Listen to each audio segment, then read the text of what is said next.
Two friends, Alan Dale and Jerry Carew, who grew up just a few streets apart in St. John's East End, have been separated by Canada's geography for 3 decades. They came together virtually during the pandemic to chat about like-minded interests. Alan lives in PEI and Jerry in Newfoundland. Thriving in remoteness has been a common theme for both of them during the pandemic. Gale Force wins. The podcast is the result.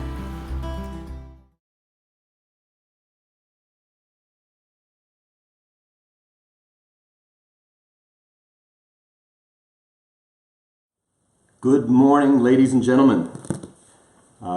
We have 4 people on there now, Jim. There you go. This is, as I've said in my posts last night, we are doing a little live broadcast. I am in the beautiful and idyllic setting down by Jim's house in Portugal Cove, I guess is where we are. We're in Portugal Cove, St. Phillips today, the beautiful community of Portugal Cove, St. Phillips.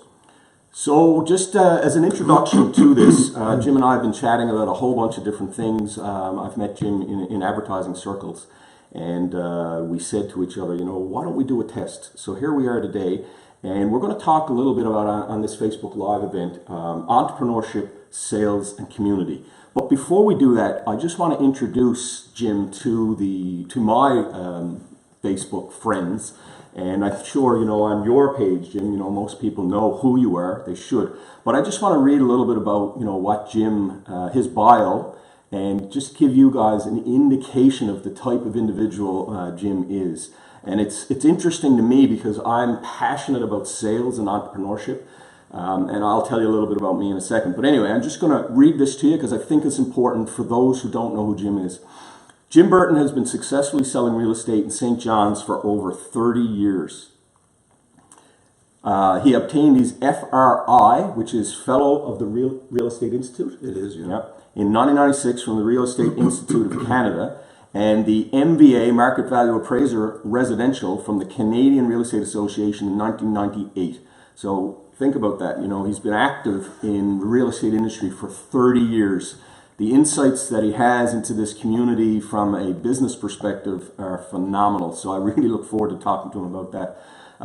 He's founder of the Jim Burton sales team in 1998, past and current facilitator of the real estate education and motivational courses for realtors in the St. John's area. This will take a few minutes, ladies and gentlemen, because Wait, you can shorten it up, Jerry. Shorten it up, okay. Yeah. Jim's getting uncomfortable here. Yeah. He's host of a real estate radio show on VOCM. He's done a lot in terms of producing top teams within the real estate industry. So that's the real estate side. He is also owner of Igloo Lake Lodge, one of Newfoundland Labrador's trophy brook trout, northern pike fly fishing lodges. We're going to get into the inspiration, Jim, as to how you got into that stuff in a second. But I think it's really important to paint the picture of what it is Jim does. And last night, if anyone watched me, I had my little fella in there. He's 9 years old. When I said that you fly planes, he lit up. So he also owns a seasonal airline called Northeastern Sky Services Limited. And in terms of community, this is what really, really intrigues me about Jim. Jim is currently chairperson of the board of directors of Hope Air, chairperson of the Liberal Party of Canada. He's an advisory board member of the Salvation Army, past director of the Rotary Club of St. John's, past member of the board of directors of Canadian Breast Cancer Foundation. Honestly, I'm not going to read all of those things. You can go on Jim's website, infinitynl.ca, and look up his bio. But I think from a community perspective, I've seen you around so many events, and you've done a lot too, Jerry. You're doing well, YMCA. You've been very involved in your community. Yes, I mean, great things, man. It was fun to be part of the YMCA, and I did meet. You helped do that. But I think one of the things that I think is really, really important is giving back to the community, and Jim does that in spades. So from if you don't know who I am, and if you're on Jim's page and you're not my friend on Facebook, where we're cross-promoting these on our pages, my name is Jerry Carew. I've been 25 years in advertising sales in St. John's. I've had the unique opportunity of traveling around Atlantic Canada. At one point, I was running sales for TC Media in Saskatchewan from the digital perspective. Just a point, though, I want to say is that the Memorial University Business School is a phenomenal institution, and the inspiration for taking a sales career for me, Jim, came from someone kind of like yourself, came into our class and started to talk about sales, and sales being the engine that drives the economy. Yeah. And I can tell you that person inspired me and motivated me right then and there. You know what I said to myself? I want to be part of that engine. Yeah. So, you know, there was a little bit of a debate because a lot of students want to be marketers. Yeah. But there's one thing to be a marketer, it's another thing to be a salesperson and go out and cold call and stuff like that. So anyway, that's where, you know, the impetus for this came from. When I also shoot wedding videos on the side and paid my way through university doing that. And I can tell you the evolution of technology, which I think we'll touch on today. You know, I used to shoot big cameras with VHS tapes. Yeah. And I would have to print labels and stuff, you know? Yeah, I hear you. So today, what Jim and I are doing, and I'm controlling this from my iPhone using what's called a Mevo camera. Isn't that amazing? It is. You know what? It's incredible. We brought in a bunch of gear to set up for here this morning, and the camera was about the size of a. Well, it's not even as big as a pack of cigarettes. It's smaller than your iPhone, Jerry. It is. Yeah. And So, you know, that's where let's just start right off. You know, Jim, you are. Where did your career start? What was it you started at? You know, and at what point did you say to yourself, I am going to break through and start working for myself? Let's start there. Well, it's a great question. And first and foremost, thank you so much for the opportunity to team up with you today and share some thoughts on entrepreneurship and sales and our community. I guess, you know, you when you are around people that inspire you and do great things in their community and achieve things in their life that you know that are important, I think that inspires others to. And for me, living in a household with an incredible father and mother who did good in their community, and my dad was a strong entrepreneur. So when I look back at my life, I think that's where it all happened. I think it happened in those four walls of being nurtured and by my incredible father and my mother about doing good and giving it your all, giving it the best effort possible, no matter what you're going to go at. There's no there's nothing wrong with falling down and getting back up and trying again. In life, you need to, when we evolve to a certain level, we always have experiences of having to retry things, rework it. So really, I think it happened for me in my home. It all started in my home, watching my dad being an entrepreneur, self-made businessman, and being inspired by him and watching him do good in his life, and then watching him become that individual who cared for his family and gave his family everything, which was, I wanted to duplicate that to my children. So I think really it all happens in the home, and we have, as parents, an obligation, and grandparents as an obligation, to inspire our children to go out and do good in the community and give it their all in their occupation. So I got a question related to that. You know, your dad inspired you. Did you become an entrepreneur at the age of like 15, 16, 17, or did you work for someone else for a period of time? And so I'm trying to delve into when did the breakthrough, the absolute, say, I'm out on my own, happen? Did it happen from the beginning, or were you working for someone else at a point? I don't think there was a magic wand as such, Jerry, to say, well, this was one moment in my childhood or my teens that made me think I wanted to be an entrepreneur. I think it's all the little things that add up, and then it becomes a point in your life where you're, wow, I want to try this. I think I can be good at this. So going out and shoveling people's driveways, asking to help people rake up their lawn, doing things around the neighborhood as a young man, delivering papers. I mean, there was no internet growing up when I was growing up. I mean, it was people got the paper delivered to their home. So all these little things you did to create some extra income, well, that was a great feeling, looking into your bank account and saying, watch that grow. And then take something out and to buy something from it that would help you get that much further ahead. So I think really back as a child, you look at those things and you think about them, and I think that was really what spawned the entrepreneurship. not discounting the fact that you want to be, as you know, as you mentioned last night, I am a pilot. I've been flying for 40 years. So when I graduated high school, I went straight to flight school. And from there, I had the wonderful pleasure and very privileged to be able to say I was a pilot with flying up and down Labrador and on the coast of Labrador, meeting wonderful people, delivering mail. And when did you first start as a pilot? When did you get your license? At what point? Well, I finished high school at 16 and went straight to flight school. So at 18, I was flying a water bomber, co-pilot. Here got trained in St. John's, checked it on the airplane, and there's not a day I go by Paddy's Pond and I don't think about the day that myself and the gentleman that was flying, checking me out, went in and we landed on Paddy's Pond, flying low over the highway. So then going to Labrador and flying to Twin Otter on the Labrador coast for 7 years, and then coming to St. John's as a young boy from Labrador and flying the air ambulance. I was 26 years old, flying the air ambulance all over Newfoundland Labrador and back and forth to Montreal and Toronto. So who were you working for at that That was the point? Newfoundland government then, Right. flying with the Newfoundland government, the air ambulance, the Department of Health. And I had a lot of time off. I mean, we were only flying then 5-6 hours a week, and most of it was after midnight. So I had a lot of free time, and then I went out and I was passing by the Century 21 office, every day. I mean, back in 1985, 86, and then I went in and I wrote my license, and I got my first job was with Herman Norris, Dave Norris, and Don, and their beautiful mother Norma.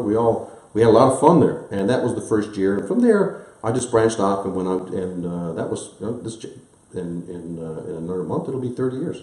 So yeah, so that's where that all happened. And So you continued to fly, but you also did some real estate sales as well? well, because there was no. I mean, I was flying 5 to 7 hours a week. It depended on the week, but it wasn't a lot of flying at that time. Now they're doing much more. But I had an opportunity to spend 50 and 60 hours a week selling real estate. So I went, I went at it as I was taught by my parents as a child to go at it with everything. You're all into it. Give it your best energy. And I was, in my first year, Don and David, great people, and Herman, great mentorship. And I worked hard. And I think in my first year in St. John's, I sold 26 homes. And I didn't know how to get to Signal Hill. I mean, I grew up in Goose Bay. There wasn't even a signal light on the streets in Goose Bay. But I came to St. John's as a 26, 27-year-old man who I had to go up knocking on doors. I had to do the things to, that quite frankly, as an entrepreneur, you have to get, sometimes you're not comfortable unless you're uncomfortable. So you had to do the things, put energy into it to see the success. And each year from there, just associate myself with people that were like-minded individuals. It's fascinating. In any live event, there can be challenges. I right now just got a notification that my Mevo battery is low. I have it plugged in, but it must be. I'm just going to check that. Yeah, you should. Yeah, that's good. Yeah, So- it's a great little camera, Jerry. It's very very small, compact, and this is live. So this is what live is all about. You're not having to. As an entrepreneur, we have to learn to expect the unexpected, and this is one of those things. And as a cameraman, and as a gentleman who goes around doing videos, I guess you have to do that too. You have to expect the unexpected. Well, it's an interesting point, Jim. I actually started shooting wedding videos 30 years ago. 2018 will be 30 years. So I have a lot of experience with technology and the evolution of technology. But I can tell you, every time you do something, there's differences and nuances, and that's what we're experiencing here right now. So bear with me as I just make sure that we have the Mevo plugged in. There you go. Technology. I mean, how good is that? 3%. That's incredible. So there's something wrong with the way it's charging there right now. Just give me another second to make sure she's plugged worries. in. So we. You go ahead, Jim. Well, I think it's when you're flying airplanes, it's sometimes you're going from A to B, and you have to go around thunderstorms, or you're in bad weather. you have to deviate off course, and it's important to get to your destination. And sometimes in life we have to deal with that in our sales career. And I'm sure you, as a video man, have to deal with that like you're doing right now. You're trying to deviate and go around some things so that you can get back on track, and we will get back on track. You got a little problem with the battery? I think I'm okay now. Oh, there you go. We're back on track. The plug was plugged in, but it just seemed to be not getting any juice. So it's telling me right now that it is charging. So we're good. Yeah. Well, it's an interesting point, Jim. In terms of flying, then the technology that changes and just the confidence level that you have to have a machine that's going to take you from point A to point B. I always think about different businesses, like the restaurant business. That always kind of, wow, you hear the restaurant entrepreneurs talk about getting slammed when all the people show up. For someone like yourself, so the real estate business.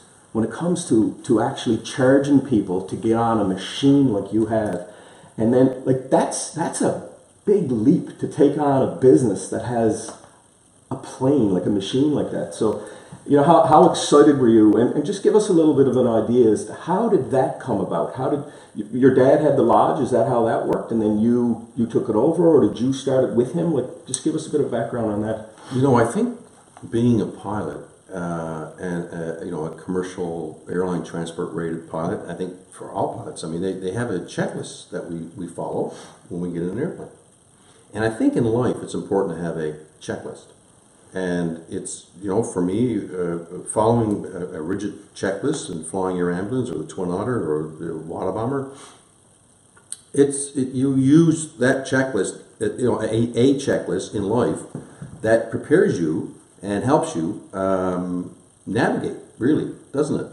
So, from my dad, I think the energy and enthusiasm of being an entrepreneur and watching him, and then I think of no better, there's no better feeling, I think, of watching other businesses become successful, and from that are family operated, the torch being passed on to the next generation. I think that's so cool. So with my dad operating the fishing lodge business and being with him and traveling around the world, and promoting our family-owned business and promoting tourism in Newfoundland Labrador, that's a special calling. And I think anytime you can promote where you're from, it's important for us we have a duty to do that. So, and the resource that we have and in protecting that, and like we do at Igloo Lake Lodge right now, we're good stewards not only of the environment, Jerry, but also for the resource. And we're now lobbying the provincial government to make this area a total catch and release. There's thousands of lakes in Newfoundland Labrador. Have just one, that's catch and release. We're not killing any fish. We haven't for 15 years in that location. And the fish are growing larger because of it. It's isolated, and it helps us really with retention when it comes to tourism and helping people that have that experience to keep coming back. That are from the United States. And last year we had 130 people visit that location from all over the world. And for the most part, I would think that 70% of them will come back. And that's good for the people that run the restaurants in Goose Bay. It's good for the airline business. It's good for the hotels. It's good for the employment of the guides. Tourism in Newfoundland Labrador next year is projected to bring in over $1 billion. $1 billion to the economy. Over 10% of the people in Newfoundland Labrador are employed through tourism. So it's a big engine. It's a big part of our economy. That's one of those positive things. So being a part of that, it's an incredible feeling. I just love being able to be involved with the fishing lodge business in the summer months. And I get to spend the whole summer with my dad. How cool is that? Yeah, He'd be 83 in January, and he comes along, and my uncle, who's 79 from Glovertown, he lives in Cambridge now, Calvin, is the camp manager, and we surround ourselves around some of the special staff that we have that are exceptional people, which I think is, as an entrepreneur, is critical to have the right people in your business.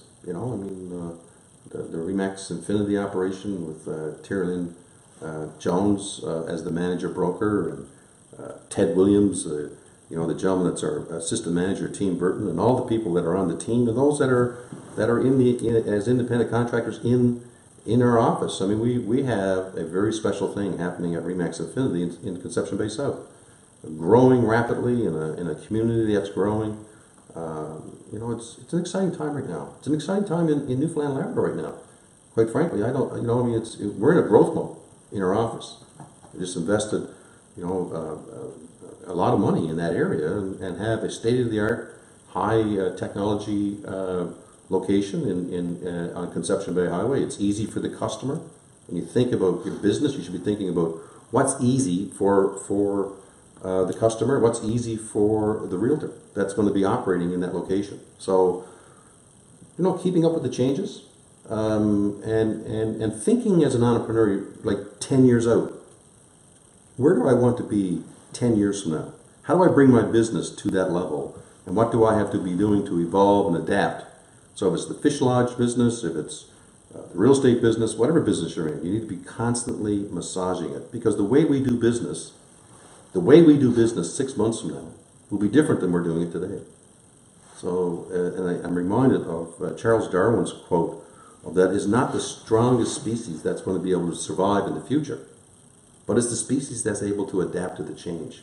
And I think in business, that's a great quote. I mean, we need to be always adapting to the change. Well, in my own experience, so as I said, I've been shooting videos for almost 30 years. I shot videos, Jim, on VHS tapes. Yeah. Some of the younger people that we're friends with on Facebook may not even know what that is, No. But I remember when I did editing, I used to have to, if I had a 2-hour VHS tape, I would have to fast forward on that tape to get to a point where I could figure out, or a point where I want to edit.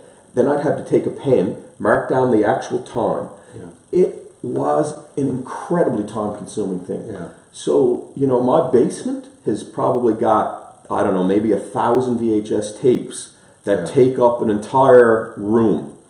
I can actually put all of that now on a USB stick. So just think about that. Yeah, it's talking about change. Change, yeah. I recently was down cleaning up my basement and doing some things with just getting cleansing and making sure that there's nothing around. But anyway, going through some family things, and I found some VHS tapes of my children when they were little, and I went and had them transferred over to a small little, as you mentioned, ScanDisk, and I guess I'm looking for little memory. Yeah, memory stick. And then I emailed it to them, and it was hilarious. I mean, they were 30 years ago, right? But that was the technology then. Yeah. And then but look at the changes we've seen. I mean, in our lifetime, I mean, we had this thing that was that came into our business life called the fax machine. You remember that? Yeah. That was an incredible invention. Well, that was incredibly important in the sales life that I led, in terms of advertising. Yeah. To communicate with you as an advertiser 20 years ago and show you an ad that you were running, we had to put it through a fax machine. Yeah. Can you imagine? Oh, yeah, but it was pretty magical. I mean, you put this little piece of paper in the fax machine, and it would go through the phone line and into someone else's fax machine. It was almost magical. It was. And then we had this thing come along in the 90s called the internet. And that was just incredible. I mean, the way that we were now transforming and evolving as a business. And here we are today, social media. Facebook has been around, 10 years? You know what, I 10, maybe 12, if that. Okay, so, there we are. And here we are now today, in our home, right here in Portrait Cove, St. Philip's, talking to you live via social media on Facebook. I mean, that's incredible. The leaps and bounds we've actually done in our as humankind has been incredible, right? And it keeps evolving. We're keeping evolving. Well, I think that's a good point. And in my life as an advertising person, I'm throwing myself into the digital age. We as business people need to adapt to the changes, and it's dramatic how much it's changed for all of us. I noticed a comment. Well, I want to make a point that anyone who's watching this and wants to ask us a question or make a comment, I appreciate that, and we really encourage it. Alan Dale, he's actually a good friend of mine, really interesting guy, spent time in the Navy and is now working with the University of PEI, lives in PEI. Alan made a really cool comment here. Just about every day I encourage young engineering students to go out and make jobs. The students tell me they will work for Tesla for free. I tell them to stop. They are the commodity, not Tesla. Tesla would be lucky to have them. Never underestimate yourself. Yeah. Exactly. And adaptability is key. Now, he asked, can you ask Jim to comment on the importance of a solid relationship between industry, government, and academia? That's a question from Alan. Well, you know, I think it's important also as we evolve, we need to be all together, and especially in Newfoundland Labrador right now, we need to be all together and thinking about ways that we can evolve to the next level so that it's beneficial to the stakeholder, which happens to be the taxpayers of Newfoundland Labrador. So what can we do, as an example, to Alan's question, what can we do right now in our province as we evolve to the next level? I mean, maybe we need to be working, maybe industry it needs to be working closer with government, which I'm seeing now happen, in helping, in being creative and innovative for perhaps, you know, hospitals, for example. Should government, and I personally think they should, be working with industry to have industry build the building and maybe government go in and lease the building. So the government hasn't got, so this is an example of industry and government working together. You know, a change that needs to happen. So government will operate, in this example, a hospital, whether it's the West, you know, in Western Memorial in Corner Brook or the Waterford Hospital on Waterford Bridge Road here in St. John's. Private industry will come in and build it, but the government will lease it back, and the government will operate it as normal with their civil servants. But, you know, we need to be changing, we need to be doing things that's beneficial for the taxpayer. You know, and never before in history right now have we got to be creative. We've got to be innovative. I think the government has had some interesting opportunities for industry to get involved. The way forward, that was a month or two ago at the rooms that the Premier had and brought the industry and academia together to discuss this. Ways forward. How can we evolve to a level that's going to make it less burden on the taxpayer? You know, we've got to be creative, we've got to be innovative, we've got to be discussing this very openly. And I think all provinces need to be doing that, and in particular, I think we're seeing the federal government do that. So, as we go forward, you'll see things change. I think for the betterment of the provinces and for the Canadian people, we're evolving, and never before has there been an opportunity for us to work closer together. Very important. Yeah, I appreciate those comments. The other thing, you know, in terms of academia, I did a business degree, and you'll find this interesting, Jim. Sometimes when I want inspiration, you know, and in sales you can have a period of time where you're in a little bit of a drought. What I would often do if I felt like I wasn't closing the sales as much as I would like, I would actually go back to my roots. So, and my roots were at the MUN business building. So what I would do in the middle of the day was park my car in the parking lot, go into the MUN Business School. Sometimes if there was a free classroom, I would sit down in that classroom. And I graduated from MUN Business School in 1992, so that's a significant time ago. What is that, 24 years ago? Yeah. But I would sit there and think about the dreams. I would try to reconnect with what it was that I was thinking about back then as a young 20-something-year-old, you know? Yeah. So from a connection of academia, and I see a lot of my classmates in various positions around this community of leadership.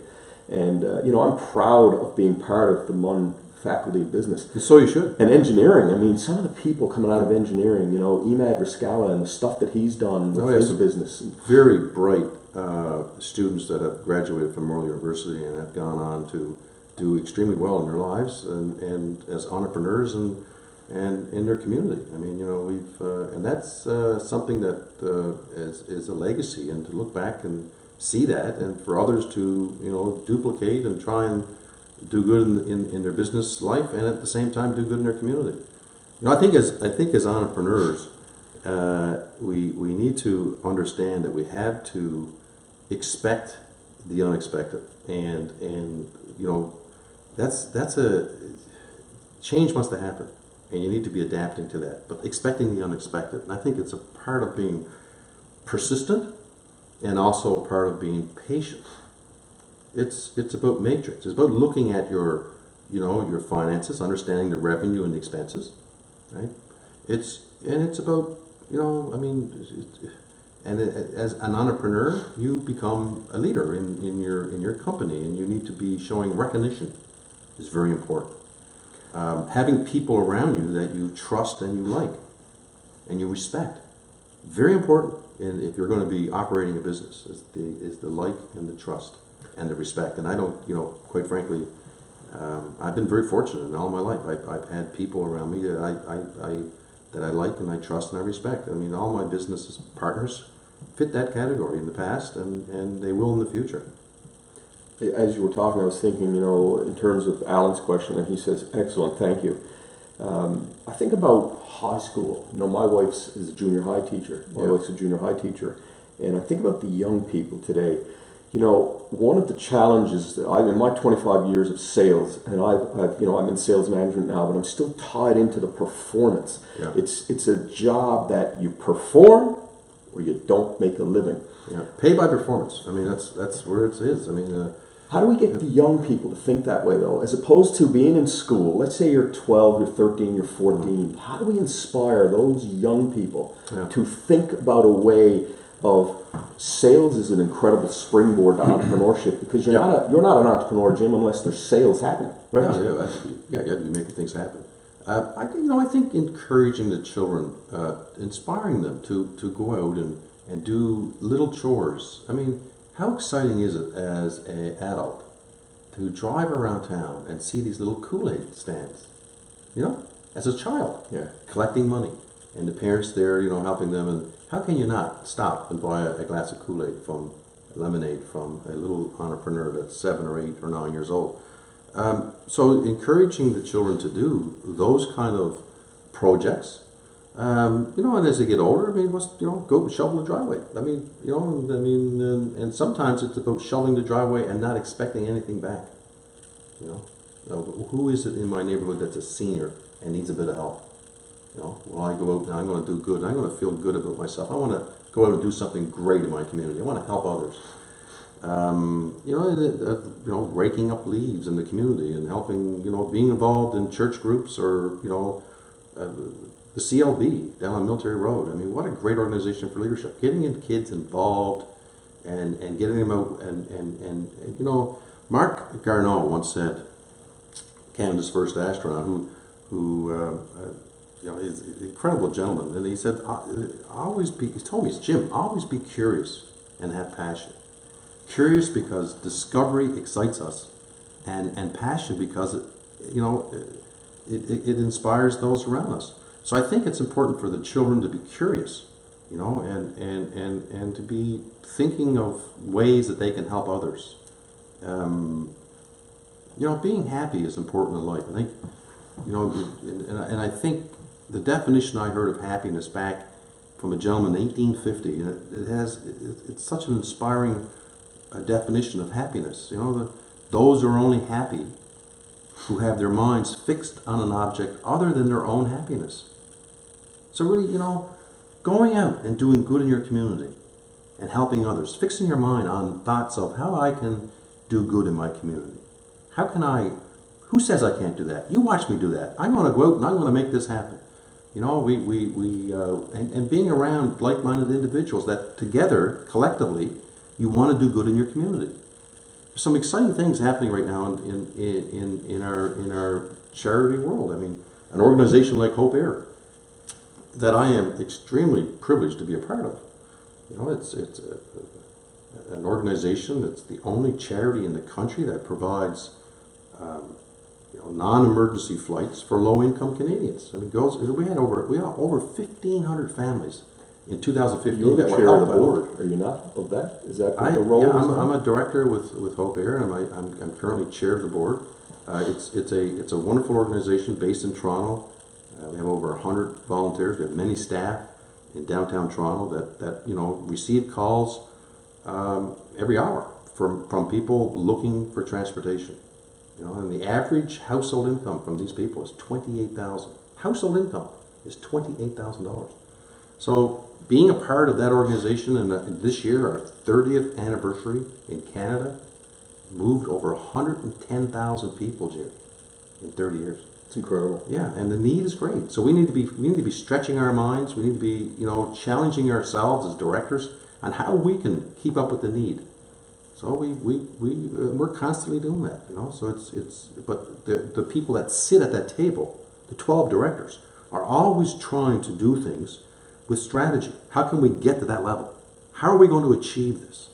And that mentoring with the executive director, and setting forth a plan that works. Trying. Well, yeah, touching on service to community. I'll tell you one quick story from my perspective. When I was on the Y board as a director, not the chair, eventually became chair, but I remember youth. This one person came in, she was probably 15 or 16, and the Y has a stream of youth leadership. Yeah. And you know what? She told the board a story, how her parents were, one was addicted to alcohol, the other one was alcohol and drugs.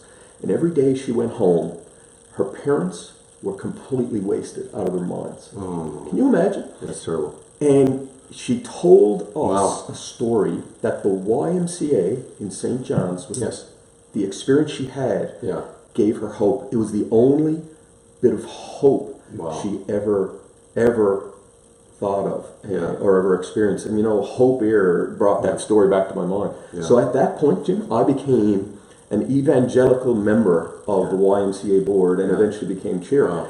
But hope, that's what the youth of the day, and what worries me about the economy being a little bit contracting is it's pretty easy, isn't it, to become a little negative about everything that's going on around. What I like about what you're doing, you're building something new in an economy that is challenged. Yeah. So, I think you have to have a plan. You need to be thinking like 10, 15 years out. Where do I want to be? How do I want to achieve these goals? And what people do I want to align myself with? And I think as entrepreneurs, we need to be, thinking about, the Rotary four-way test. I mean, great example of leading your business life, leading your personal life. Is it the truth? Is it fair to all parties concerned? Does it bring goodwill to the table and create a better friendship? And is it beneficial to all parties concerned? That, if you can answer those questions at anything you're going to do in life, that to me brings the word integrity to mind. And I think people want to associate themselves and align themselves with people that bring a predictability of a favorable outcome. Like if someone's going to call me to go to the fishing lodge business, or they want some real estate advice, then I think they can be rest assured that they're going to have a pleasant experience. And that's what my life is about. Creating memories for people to provide that predictability of a favorable outcome. You do that by aligning yourself with the right people. If there's one thing I can say right now to any young person out there is get a mentor. Align yourself with someone who is an established, credible leader in the community, and run ideas by them. I think it's important for children, and I watched my little nephew over the years get involved with Lego. And I've watched him do some amazing things with Lego. He's dreaming. He's making things happen. He's a doer of deeds. He gets something in his mind and he puts it together. Now he's artistically doing things, on paper. And I'm thinking, wow, this young boy has got some great parents. I'm talking about young Vincent, my brother Rob, and his beautiful wife Kim. And they have two beautiful kids, Vincent and Maria. Both those children are living in a household that, they're being inspired and encouraged to try new things, and they're destined for great things because of the environment they're in. So, and sometimes we don't have that happening in all households, but it's important for us with the YMCA and the CLB. These organizations go out and children get involved and they change. They change because they're inspired to try new things. They're inspired to do things in a group setting that creates leadership. I think it's important for us to be able to go out and try and inspire people to do the things that inspire them. Inspire people to do the things that inspire them. And being a leader that you become, that those of us that are involved in our businesses and in charities, we're really coaches, you know. We go out and we help people achieve things that they don't think they can actually achieve. So it's helping them with goal setting. It's helping, you know, in real estate, for example, right? We need to be adapting to the change and bringing that value proposition back to our individual agents that makes them feel good about themselves, and at the end of the day, helps them help their families grow and provide, you know, good things because of the energy and the goal setting that they've achieved. So I think, and that's always evolving. We're talking about at Remax Infinity now doing some really cool things on podcasts. We're going to have a state-of-the-art office within the office that gives us an opportunity to bring people in and do podcasts. And that's exciting. That got me exciting. And I'm at 57 years old. I like to be, you know, stimulating myself, stretching my mind. And the space that's between my left ear and right ear growing all the time, making that, you know, making things happen. And I have to say to you that, I mean, in the fish camp business, relationships have been incredible opportunity. And I have to thank my dad being an owner of 3 fishing lodges and having the confidence to pass the torch to me. And I mean, myself and my wife Dara got involved in the fish camp business, and we paid our dad with all the debt that we owed him, and then we've done some other things now with Igloo Lake. But I mean, when you think of the people that you associate with in a fishing lodge business, I mean, we had Jean Chrétien into the lodge. Yeah. For 5 days, I sat down, had breakfast, lunch, and dinner with that man. What an incredible Canadian. And what a privilege it was to sit down with him at the table and to go fishing with him. It's like Plato said, you learn more about a person in a half-hour play than you do a year of conversation. And I think on that point, you know, Jim, this is an incredible province, you know, when you think about it. When I graduated from business school, I had the incredible opportunity to go up to Pax Harbour, Labrador, which you probably know. It was an incredible experience. What they were doing back in 1993 was lassoing icebergs and actually bringing them up against this big metal measuring device that they had screwed into a sheer face cliff. Yeah. And I was videotaping it. But the point about that was, what I was amazed at is I could not get over this province, because I'll tell you, I actually took a car ride to Lewisport. Yeah. Then I got in the ferry, and we ran into some rough weather going from Lewisport up to Cartwright. Okay. Yeah. And I can't remember how long, but I think it was like maybe a 12-hour boat ride because the winds were buffeting us. Oh yeah. And you know what? Back then, I was in my early 20s. I couldn't believe this province. My first time in Labrador. Yeah. I think you've had an incredible... I grew up in Labrador. Yeah, I know. My 2 daughters were born in Labrador. I go back to Labrador every summer. I mean, to me, Labrador's home. I love Labrador. I move back to Labrador tomorrow. Yeah. I love Labrador. I spend my summers there. You know, some of the best destinations on this planet are in our own backyard. The Torngat Mountains. For anybody out there, just Google the Torngat Mountains. The Nutsevac group of companies operate a base camp up there in Sagalak, and that is an amazing destination. I was in Africa this past summer in August, and I went to the Tornagats at the end of August, and I'll tell you, there's 300 polar bears in this area, estimated to be 300 polar in our province. Large Arctic char swimming up these pristine brooks that are like bathtub water.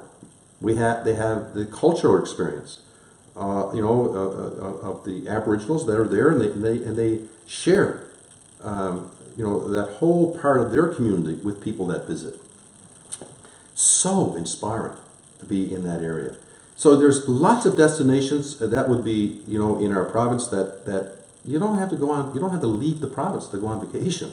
And we're seeing now Americans that are coming this year, and this is a bargain for them. 30 cents on the dollar. This is a great destination, people that would come fishing with me, our rate is $44.95. Now they're looking at booking, and it's probably $3,000 to come here. It's actually cheaper to come here now than it is, much cheaper than it is for them to go to Alaska because of the exchange rate. Well, by the way, I don't want to interrupt you, but the culture and the people of Newfoundland and Labrador, are unparalleled in this country, as far as I'm concerned. I'm from here and maybe being a little prejudiced in that, but we have, we are a very vigilant and resilient group of people that do good in our community, and fun to be around. You know, I mean, it's we're very musically inclined. We have a deep rooted fishery background. That, you know, we go out and we have fun and we've been able to adapt.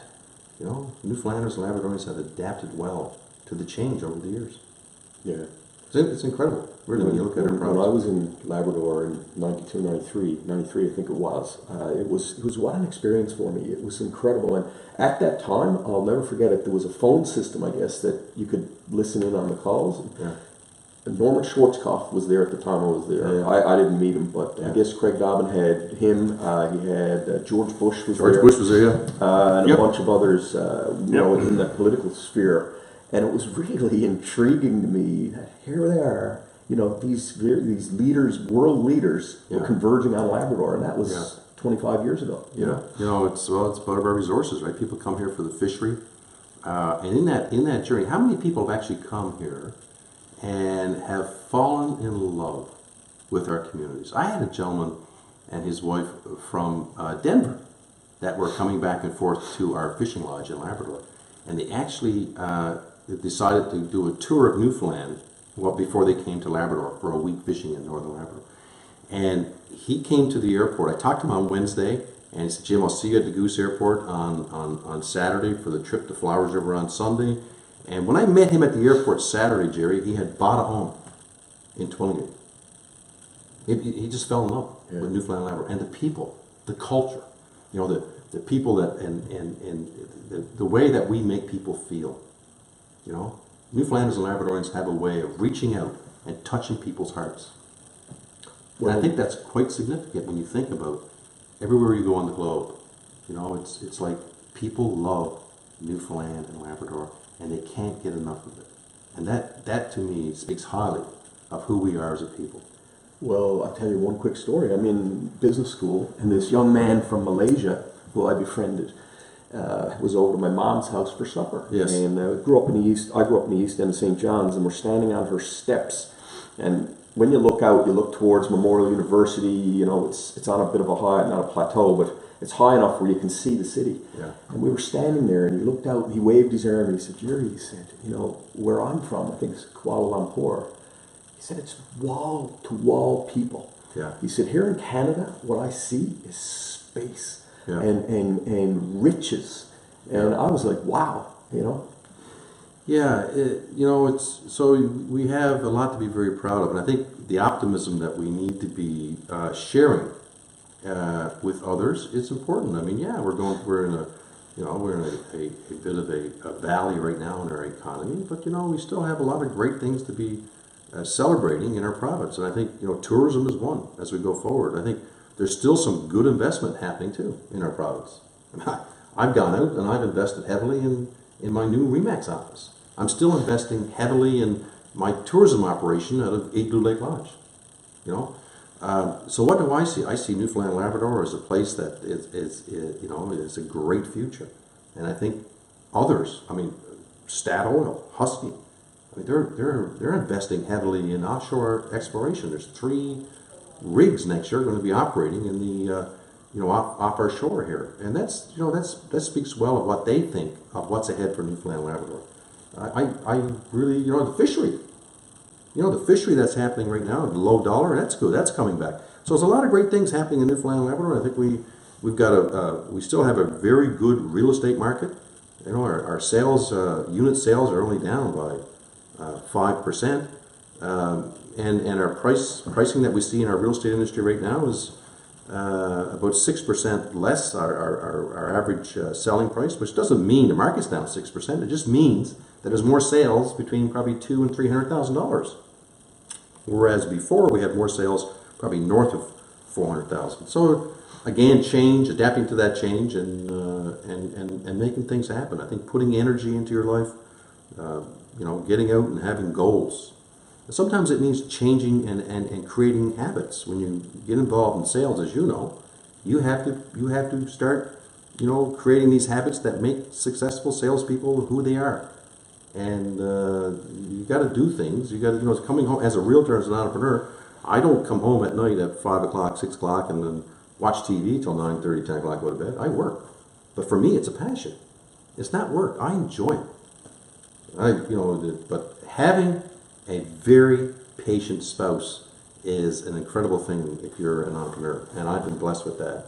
My wife is an exceptional lady, and she, quite frankly, is my voice of reason.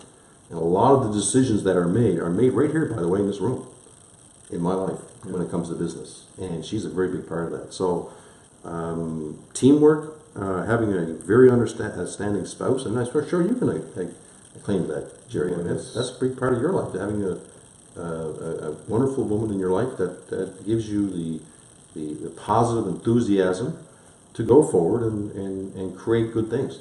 Well, I think you're right, Jim, and sometimes when maybe we get into a position where sometimes we're questioning our own decisions, they believe in us more than we do sometimes, Oh yeah, no question. I mean, I think it's, and I tell you what, for me, I've been blessed. I mean, I go away in the summer months.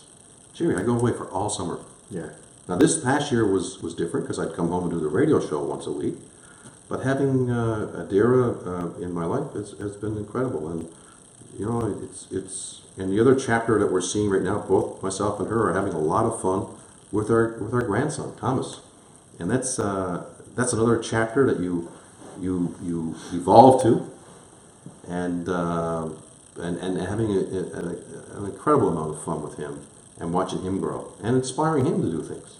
Even at 3 years old, he'll soon be 3. And, just watching him grow and encouraging him to do little things now that we're seeing, like helping him get out there and enjoy life, and that, having him eventually, probably, who knows, operate Igloo Lake Lodge.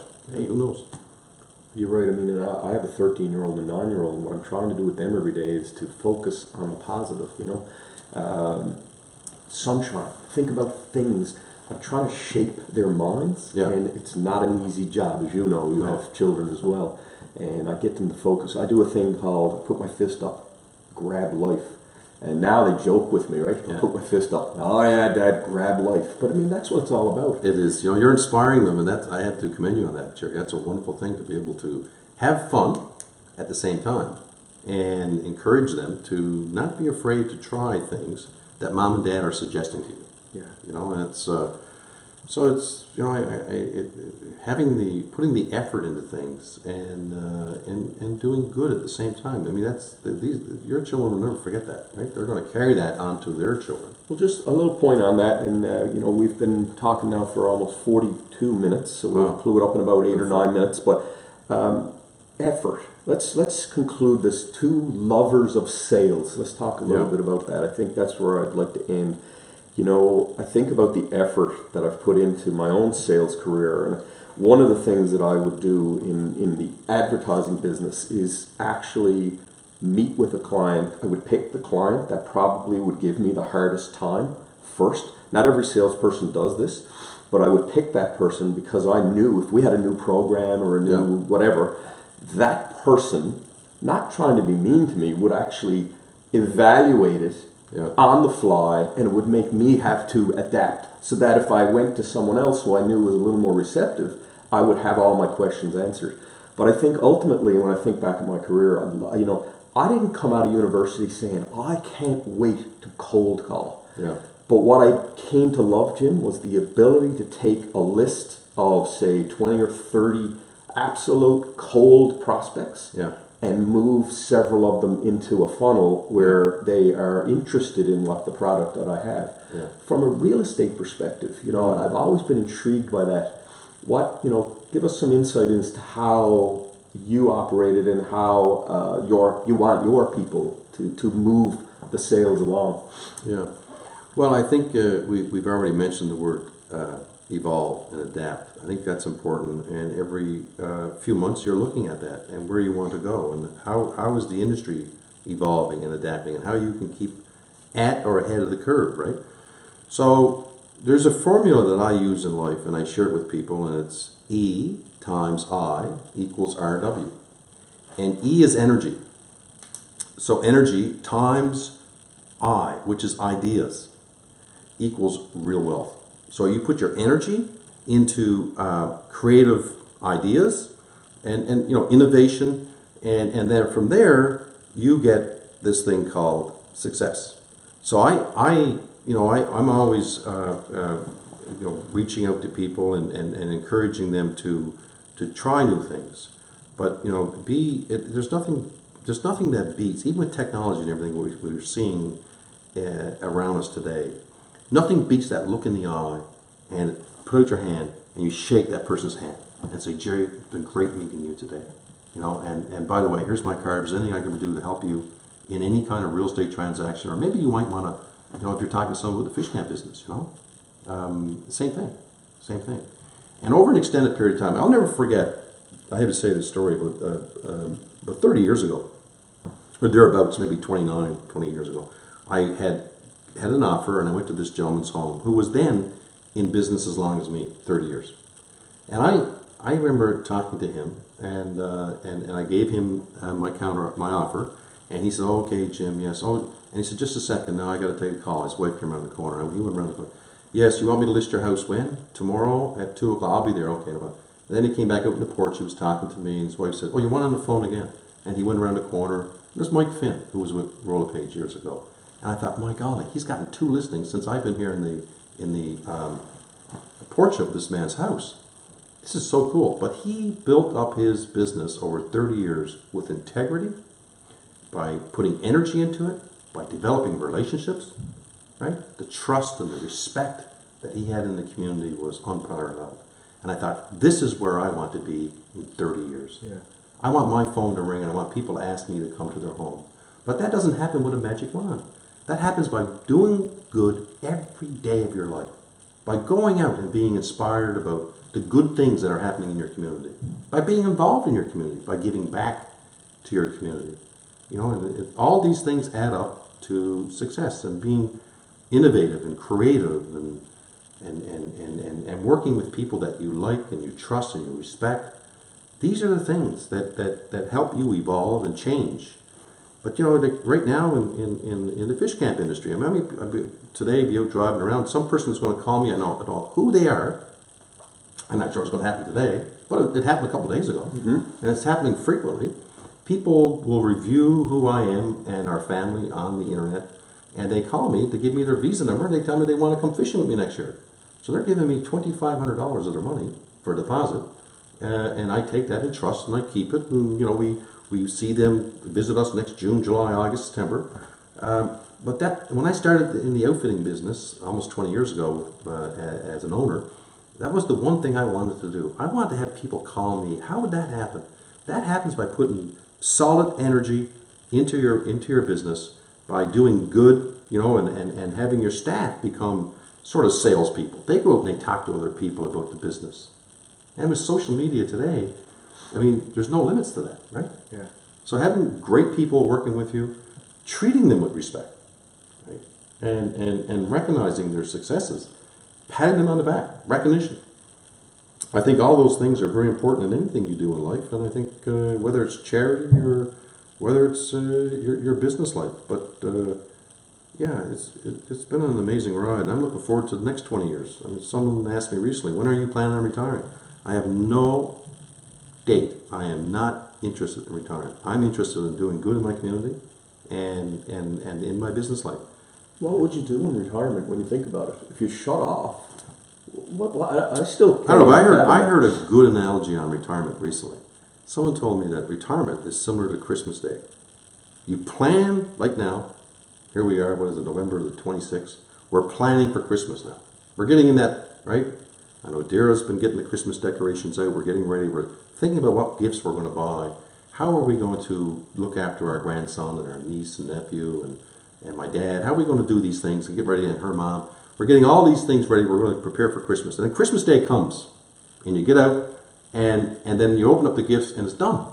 It's over, right? We're celebrating the birth of Christ and all these great things too. Not the description, but you prepare all these things for Christmas, and you get to this point where it happens, and now what do? Right? It's over. I think retirement is like that. Yeah. If you think there's a date and you think it's going to happen, and you get to it, life is about the journey. It's not the destination. No. All these different things I've done in my life, it's been the experience of going from A to B. It's not arriving at B. the best fun has been in the journey. There's a good book actually called The Journey is the Reward. I read maybe 25 years ago. It's about the technology industry. Yeah. But I love the title. The Journey is the Reward. On that, I got to bring attention to a book that you have here. Start with Why. An incredible book. I actually heard about this actually before the book was written. Simon Sinek actually did a TEDx talk. Yeah. And I would encourage anyone who's actually looking at this right now to go on YouTube and Google or search Simon Sinek, Start With Why. Yeah, it's a great book. I can't put it down. Probably the best video that I've ever seen. And the way he described, the concentric circles and starting with why. Yeah. Every person in business, every person in sales, every person should read this book, shouldn't they, Jim? Well, I should read it 2 and 3 times. It's incredible. How great leaders inspire everyone to take action. It's a great book. I love it, and I refer to it often. I can't put it down. I've had it now for about a year, and I keep referring back to it. And the reason I brought it out today was hoping that you would share it. I'm glad you did. Thank you. But it's about the why. Why do we do things in our life? Why? What makes our lifestyle and the people we attract in our life? Why does that happen? And it's about the relationships. It's about going out and inspiring people to find the things that inspire them. And that is a wonderful thing when you think of it. Being able to go out and do that and help people. Because there is a huge ripple effect with that. Yeah. They go out then and they help others.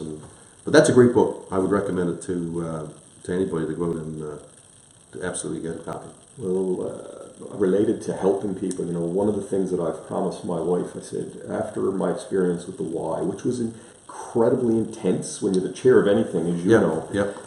What I'm totally focused on right now is coaching hockey. I coach my boys in hockey. Yeah. But I tell you what, I'm coaching Adam, so I've been doing Pee Wee, and then when Benton came, I've let my older son go on to other coaches. But I'll give you one thing that what I like doing at the end of a game is I go around and shake hands with each individual boy. Yeah. And actually there's 3 girls on our team as well. But just give me your hand, Jim. When you shook hands with me back then, one of the things that I think, to be a successful person, what's on the end of that handshake is so important. If it's weak, then there's reasons for that. But I'm trying to inspire the young kids when they shake hands. Grip my hand. I think there has to be a level of enthusiasm in the way that you promote yourself. You have to go out. We're our own billboard when we're meeting people, and we have that 30 seconds to a minute to create that first impression. So you're right. I mean, the handshake is important. The way we dress is important. I mean, the way that we smile, the way that we create the law of attraction with others. Train to be a part of success. I think you need to be portraying all of the little things that add up to the big thing. And it's absolutely. I mean, that's part of your signature is your handshake. Yeah. And I think as North Americans.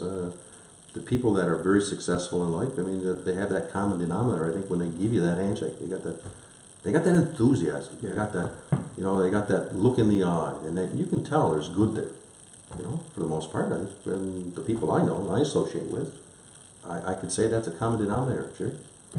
Well, I got to tell you that this hour has gone extremely quickly for me. I've really enjoyed it. It's been fun. Yeah, this is my first live Facebook event. I know you've done many. I think we've touched our subjects. I mean, we talked a lot about the entrepreneurship. We talked about sales. We talked about the community and being involved, and the Rotary 4-way test. We talked about Hope Air, the CLB, the Canadian Red Cross, another great organization, the YMCA that you talked about. I mean, all these things. They say, by the way, that towards the end, there's 4 things that really matter to us. One is who we loved in our journey in life, who we became as a person, what we remembered, and who we helped. Who we helped. And I think that's significant. And Newfoundlanders and Labradorians, by golly, they do that really well. They go and they help. We have over 5,000 volunteer organizations. Think about that for a second. 5,000 volunteer organizations in this province. That's one organization for every 100 people. That speaks highly of how Newfoundlanders and Labradorians care about their community and helping others. Absolutely fantastic, Jim. We're going to close up now, and I just want to say, I've really, really enjoyed this. I read a book 25 years ago called Think and Grow Rich by Napoleon Hill. Great book. Everybody should get it. Well, one of the interesting things about Napoleon Hill is he spent time chatting with entrepreneurs and actually never, got paid for that, but he didn't write about it after the fact. Yeah. So, 25 years ago, I had this idea to sit with people. Yeah. But we never really had the medium, For me to shoot it on a VHS camera and put it on a VHS tape, and then today it's much easier, right? What would I do then? Mail it out to somebody, Yeah. So this has been exciting for me, and I'll ask anyone who's watching if you are interested in me sitting with someone else, like Jim and I have done. Send me a note, and I'm going to ask Jim after we finish. Maybe there's some people that he would like me to sit with, because I think there's definitely a need in this community to have this kind of conversation. And I'm really excited about where the social media will take this after the fact. Absolutely. I said to my wife's a teacher, there's a stream of education within the senior high or high school that talks about careers. Yeah. And I think entrepreneurship and sales are two things that get overlooked. And I think we as leaders in the business community need to try and figure out a way of getting that in there. Yeah, and it's been said that life is a sale. It is. Life is a sale. You go through life, and it's important for us to have, the ability to communicate with people, right? To help people. As realtors, we have that duty of care that we go out and we represent people, make a purchase, which in most cases is the largest purchase that someone's going to make in their lifetime. So that's a pretty cool thing to be associated with. So, and in the fish camp business, you're meeting and creating relationships with different people. The last year I had John Lahr in fishing with me. Who's John Lahr? John Lahr is the son of the great Burt Lahr, who was the lion in the first Wizard of Oz in the 1930s. Really? And John is a critic, a drama critic, who has won a Tony Award.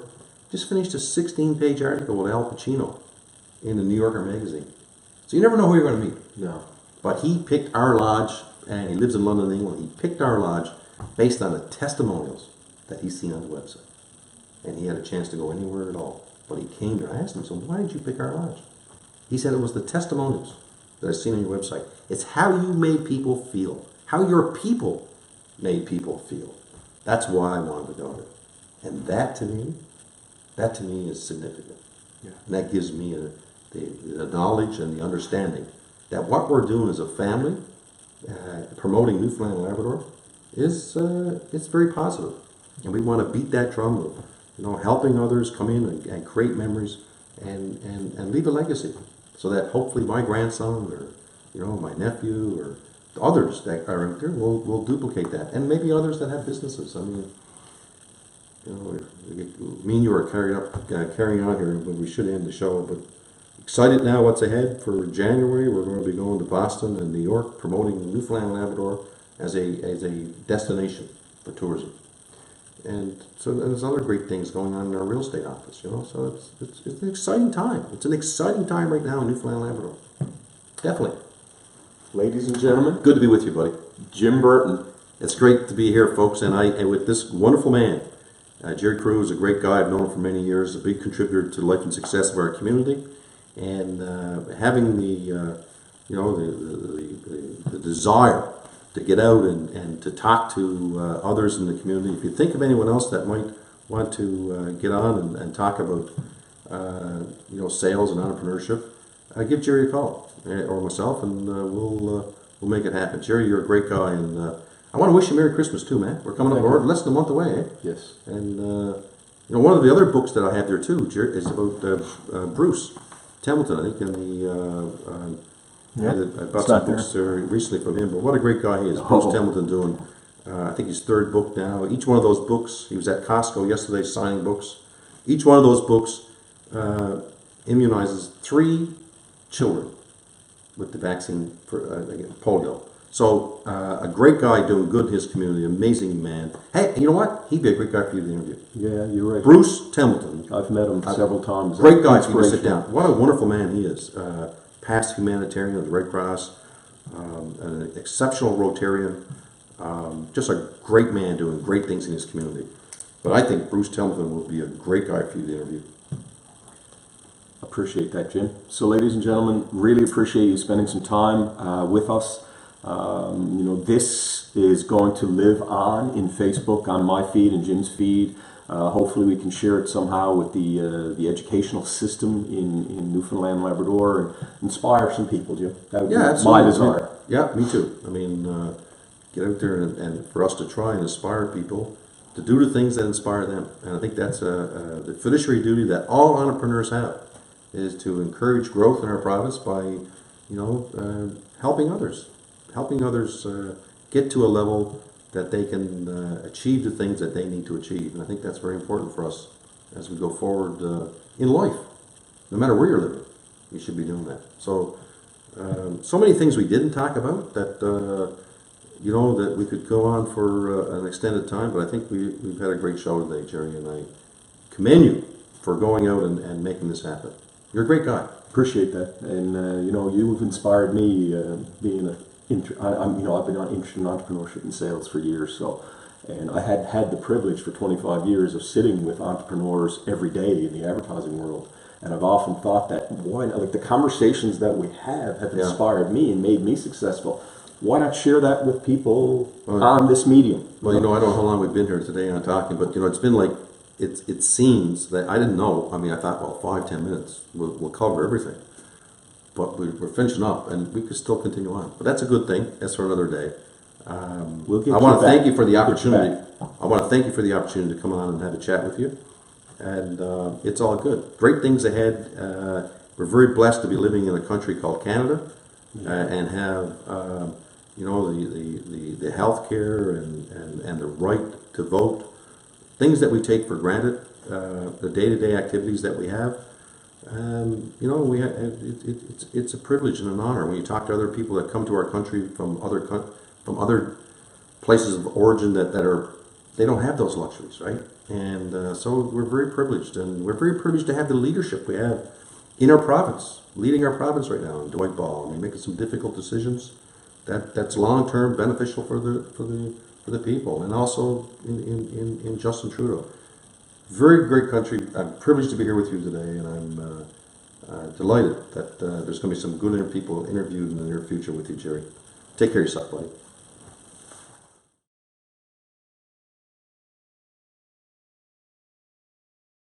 Thank you for tuning in to Gale Force Winds. That's Gale Force Winds, WINS.com.